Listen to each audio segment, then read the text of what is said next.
ئێرە ئەکادیمیای سەربازی شاهانەی سانتێرستیەیە، یەکێک لە ناسراوترین و کاریگەرترین ناوەندە سەربازیەکانی بەریتانیایە. لەبەر ئەو گرنگیەی و ڕۆڵی لە پێگەیاندنی سەربازیدا وێزگەیەکی سەردانەکەی سەرۆکی هەرێمی کوردستان بوو، بە تایبەتی کە ئەمجارە دوو کچە کورد بۆ یەکەمین جار لە هەرێمی کوردستان لەو ئەکادیمیا وەرگیراون و خولی ئەفسەری دەخوێنن. نێچیروان بارزانی ویستی لە نزیکەوە ستایشیان بکات. لە سەرانسەری عێراق ئەمساڵ تەنها 6 کەس وەرگیراون کە دوانیان کوردن و خەڵکی باشووری کوردستانن.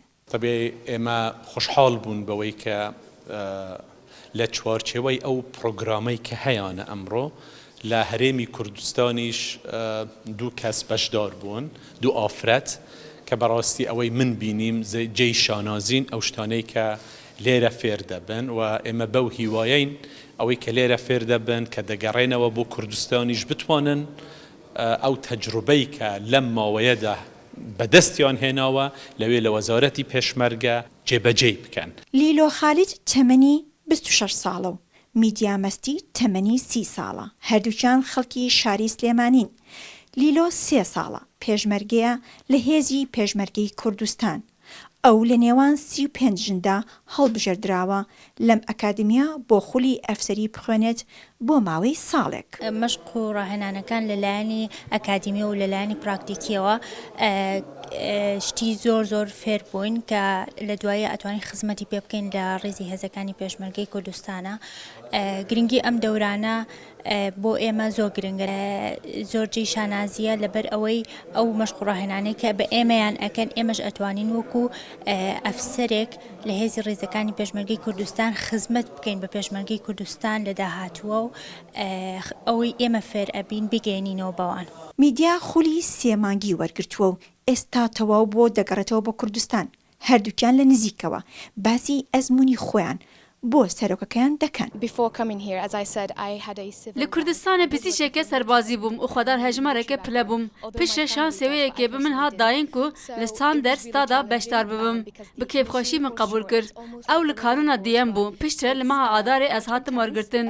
پشتێژی عالی هێزên بریتانیا لە کوردستانê û navenda pizîşkiya berevaniyê vê karê min hat rêxistin. Wan ez ji bo hejmareke cihên peywendidar bi serbaziya pizîşkî ve şandim. Ji wê demê ve ez bi van cihan mijûl bûm û ku ez li wan hatibim bicîkirin.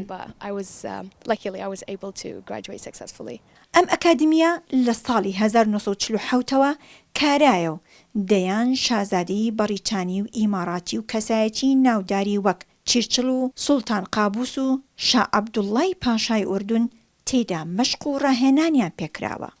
بەرپرسانی ئەم ئەکادیمیا بە شانازیەوە ئەکادیمیەکەیان بە سەرۆکی هەرێمی کوردستان ناساند و ماوەی ساڵێکە خوێندکاری پێشمەرگەش لێرە ڕاهێنان وەردەگرن. ji Iraqê têne vê akademiyê ku li seranserî asta cîhanê naskiriye. Ji sala borî ve me dest pê kir. Her sal yek xwendevanê pêşmerge werdigirin ku ji nav hejmarekê gelek kêm ya xwendevanan ku ji Iraqê werdigirin. Ku ez dibêjim qeytinê 3 kesin. Wate her sal xwendevanekî pêşmerge li vir werdigirin. Kêfxweşim ku dibînim duyemîn kes kariya xula xwe temam bike. Ku keçeke pêşmerge ye. Wan derfedek gelek baş hebû divê xolê de beşdar bibin. Li cihekî gelek xweş ku dikeve derveyê Londonê. Ku ev xula zehmet li gel nêzîkî 110 xwendevanên dinyên navdewletî temam kirin. مەشق و ڕاهێنان بە پێشمەرگەی کوردستان لە ئەکادیمیەکانی بەریتانیا داوای سەرۆکی هەرێمی کوردستان بوو لە بەرپرسانی ئەم ئەکادیمیا.